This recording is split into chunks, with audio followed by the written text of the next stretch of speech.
Remote snow-covered road in northern Alberta, two tiny puppies were tied to a wooden stake, left to die. No food, no shelter, just icy wind, falling snow, and rope biting into their fur. The man who did it didn't look back. He figured no one would ever find them. But someone did. Thomas Keene, 61, had stopped his pickup truck to rest after checking on his late brother's old cabin. A widower who lived alone with his aging dog Max, Thomas was used to silence. As he sipped coffee behind the wheel, a black SUV pulled over in the distance. A door slammed, then the SUV sped off. Something didn't feel right. Thomas got out and walked toward the spot. That's when he saw them. Two puppies, shaking violently. One with a bloody paw, the other too cold to lift its head. Both tied to a splintered wooden stake. Ropes knotted tightly around their small bodies. They didn't bark, didn't resist. They just looked up at him, silent, frozen, and fading. "Dear God," Thomas whispered.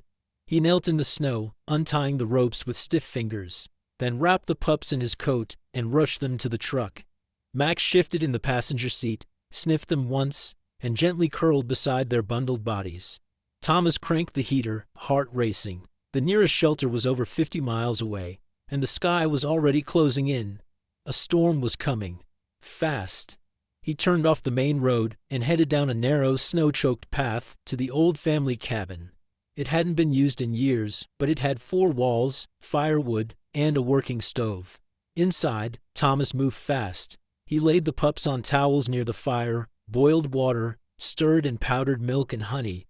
He soaked a rag, dabbed it on the stronger pup's lips. It licked, barely. The other didn't move. Max lay beside them, silent, warm. Through the night, Thomas fed and whispered to them. Memories of his wife and the life he'd lost surfaced in the glow of the fire. He hadn't felt this alive in years. By dawn, both pups were breathing more steadily. One lifted its head, the other blinked. Thomas wept. Later that day, a white pickup arrived. 2 men in camo stepped out, one with a rifle. "Heard someone picked up 2 pups," one said, looking past Thomas toward the cabin. Thomas stood tall. "I haven't seen anything." Max growled low beside him. The men paused, then turned back to their truck. That night, the storm hit hard. Wind howled, snow buried the road. Thomas fed the pups, spoke to them like family. But deep down, he knew. They couldn't stay. They weren't his to keep. And then, through the frosted window, movement, a large dog, thin, cautious, but unmistakably their mother. She didn't bark, didn't approach, just stood at the edge of the trees, watching. Thomas opened the door. The wind rushed in. The stronger pup gave a soft whimper. The mother stepped forward, nose lifted. She entered the cabin slowly, sniffed the pups, licked their faces, curled around them. She had come for them. Thomas stepped back, heart torn. Max sat beside him, tail still. At sunrise, the dog rose and walked toward the woods. The puppies followed. One looked back, just once, before vanishing into the pines. Thomas stood in silence. Max sat beside him, tail still. He whispered, "We did good, boy. We really did.